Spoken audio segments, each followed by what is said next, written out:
Hi welcome. ഞാൻ ദിലീപ്. എല്ലാവർക്കും എൻ്റെ പുതിയൊരു വീഡിയോയിലേക്ക് സ്വാഗതം. അപ്പോൾ ഞാൻ ഇന്നിവിടെ ഒരു മുരിങ്ങയിലിട്ട് ഒരു പരിപ്പ് കറിയായിട്ടാണ് ഉണ്ടാക്കാൻ പോകുന്നത്. അപ്പോൾ എനിക്ക് വളരെ ഇഷ്ടപ്പെട്ടൊരു കറിയാണ്. നിങ്ങൾക്ക് ഇഷ്ടമാണെന്നുണ്ടെങ്കിൽ കമൻറ്റ് വഴിയൊക്കെ ഒന്ന് അറിയിക്കണം. അപ്പോൾ നമുക്ക് എങ്ങനെ ഉണ്ടാക്കണമെന്ന് നോക്കാം. അതിനായിട്ട് ഞാനിവിടെ ഒരു കപ്പ് പരിപ്പ് എടുത്തിട്ടുണ്ട്. നമ്മുടെ സാമ്പാർ പരിപ്പ് നന്നായിട്ട് കഴുകി വൃത്തിയാക്കി എടുത്തിട്ടുണ്ട്. അപ്പോൾ ഇനി നമുക്ക് അതിലേക്ക് വേണ്ടത് കുറച്ച് ചെറുപുള്ളിയാണ്. ഇതുപോലൊന്ന് തൊലി കളഞ്ഞ് നന്നായിട്ട് വൃത്തിയാക്കി എടുത്തിട്ടുണ്ട്. ഒരു 10-20 ചെറുപുള്ളി എടുത്തിട്ടുണ്ട്. അതുപോലെ തന്നെ കുറച്ച് വെളുത്തുള്ളി, ഒരു 5-6 വെളുത്തുള്ളി ഇതുപോലെ നന്നായിട്ട് ക്ലീൻ ചെയ്തെടുക്കാം. പിന്നെ 2-3 പച്ചമുളക്, എരിവിന് ആവശ്യമുള്ള പച്ചമുളകും കൂടെ എടുക്കാം. ഇതുപോലെ കീറിയൊന്നും എടുക്കാം. പിന്നെ കുറച്ച് കറിവേപ്പില, പിന്നെ നമുക്കൊരു അരമുറി തേങ്ങ ഇതുപോലെ ചിരകി എടുത്തേക്കാം. ഓക്കെ, അതും കൂടെ എടുത്തതിന് ശേഷം നമുക്ക് ആദ്യം ഈ പരിപ്പൊന്ന് വേവിച്ചെടുക്കണം. അതിനായിട്ട് ഞാനിവിടെ ഒരു ചെറിയൊരു കുക്കർ എടുത്തിട്ടുണ്ട്. അതിലേക്ക് നമ്മൾ കഴുകി വൃത്തിയാക്കി വെച്ചിരിക്കുന്ന പരിപ്പ് ഇട്ട് കൊടുക്കാം. ശേഷം അതിലേക്ക് ഒരു 1/4 ടീസ്പൂൺ മഞ്ഞൾപ്പൊടി ഇട്ട് കൊടുക്കുക. ആവശ്യത്തിന് ഉപ്പും കൂടെ ചേർത്ത് കൊടുത്തിട്ട് ഒരു ഗ്ലാസ് വെള്ളം, ഒരുപാട് വെള്ളം ഒഴിച്ച് കൊടുക്കണം. ഞാൻ ഒരുപാട് ചാറാക്കുന്നില്ല. നമുക്ക് ആവശ്യത്തിന് വേണ്ട അത്യാവശ്യം ചാറ് കിട്ടും. ഒരു ഗ്ലാസ് വെള്ളം ഒഴിച്ച് കഴിഞ്ഞാൽ കുക്കർ അടുപ്പത്ത് വെച്ച് നമുക്കതൊന്ന് വേവിച്ചെടുക്കാം. അപ്പോഴേക്കും നമുക്ക് തേങ്ങ ഒന്ന് അരച്ചെടുക്കണം. അതിനായിട്ട് ഞാനിവിടെ ഒരു ജാർ എടുത്തിട്ടുണ്ട്. അതിലേക്ക് നമ്മൾ ചിരകി വെച്ചിരിക്കുന്ന തേങ്ങ ഇട്ട് കൊടുക്കുക. ഈ സമയം കൊണ്ട് നമ്മുടെ പരിപ്പ് അടുപ്പത്തിരുന്ന് നന്നായിട്ടൊന്ന് വെന്തോളും. ഓക്കെ, അപ്പോൾ നമ്മൾ തേങ്ങ ഇട്ടതിലേക്ക് കുറച്ച് പച്ചമുളക്, അരിഞ്ഞു വെച്ചിരിക്കുന്ന പച്ചമുളക്, അതുപോലെ തന്നെ വെളുത്തുള്ളി, കുറച്ച് വെള്ളം, ഒരു 1/4 ഗ്ലാസ് വെള്ളം ഇട്ട് കൊടുക്കാം. ചെറിയ ജീരകം ഒക്കെ ആഡ് ചെയ്ത് കൊടുക്കാവുന്നതാണ് കേട്ടോ. ഞാനിപ്പോൾ ഇട്ടിട്ടില്ല. അത് ആവശ്യമുണ്ടെങ്കിൽ കുറച്ചും കൂടി ടേസ്റ്റ് ആയിരിക്കും. അതും കൂടി ഇട്ട് കൊടുക്കും.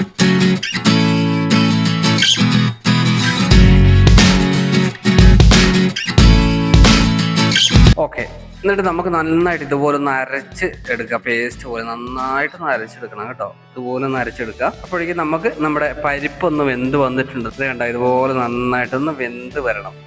എനിക്കിങ്ങനെ നന്നായിട്ട് വേവിച്ചെടുക്കുന്നതാണ് ഇഷ്ടം. അപ്പോൾ നമ്മൾ അതിലേക്ക് ഒരു മീഡിയം ഫ്ലെയിമിൽ തീ ഓണാക്കി വെച്ചോളൂ, കുഴപ്പമില്ല. അതിലേക്ക് നമ്മൾ അരച്ച തേങ്ങയുടെ അരപ്പും കൂടി ചേർത്ത് കൊടുക്കുക.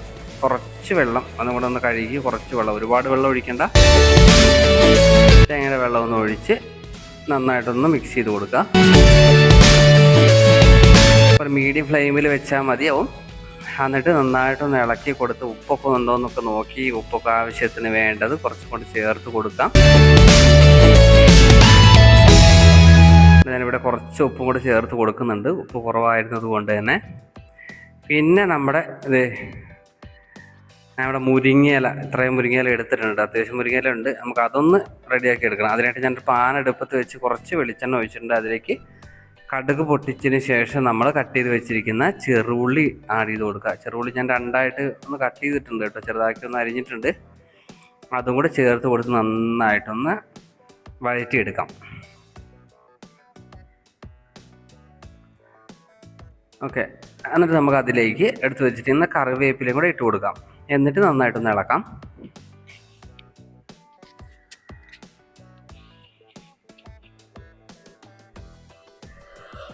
പിന്നെ നമുക്ക് വേണ്ടത് വറ്റൽമുളകാണ് കേട്ടോ. കുറച്ച് വറ്റൽമുളക്, 3-4 വറ്റൽമുളകും കൂടി ഞാൻ ഇട്ട് കൊടുത്തിട്ടുണ്ട്. എന്നിട്ട് വീണ്ടും നമ്മൾ ഇളക്കി കൊടുക്കുക. ഒരു മീഡിയം ഫ്ലെയിമിൽ വെക്കാൻ പാടുള്ളൂ. എന്നിട്ട് നന്നായിട്ട് ഇളക്കിക്കൊണ്ടിരിക്കാം.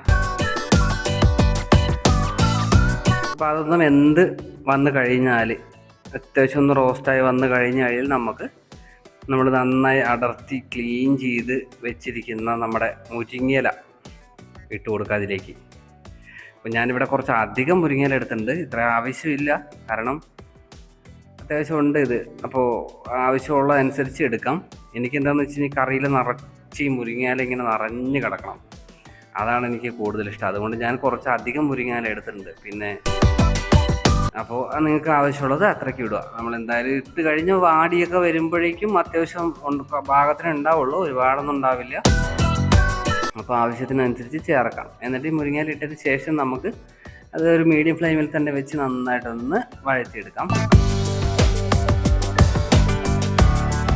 അത്യാവശ്യം ഒന്ന് വെന്ത് വന്നിട്ടുണ്ട്. ഓക്കെ, എന്നിട്ട് പിന്നെ ഇതിലേക്ക് നമ്മുടെ പരിപ്പ് കറി ഒഴിച്ചു കൊടുക്കുക. തേങ്ങ അരച്ച് ചേർത്ത പരിപ്പ് കറി ഇതിലേക്ക് നന്നായിട്ടൊന്ന് ഒഴിച്ച് കൊടുത്തിട്ട് പിന്നെ അങ്ങ് ഇളക്കി മിക്സ് ചെയ്യുക. എല്ലാം കൂടെ ഇളക്കി ഒന്ന് യോജിപ്പിച്ച് കഴിഞ്ഞാൽ നമ്മുടെ പരിപ്പ് കറി ഇവിടെ റെഡിയാണ് മക്കളെ. എത്ര പേർക്ക് ഇഷ്ടമുണ്ടെന്നുള്ളത് എനിക്കറിയില്ല. എനിക്ക് ഒരുപാട് ഇഷ്ടമുള്ളൊരു കറിയാണിത്.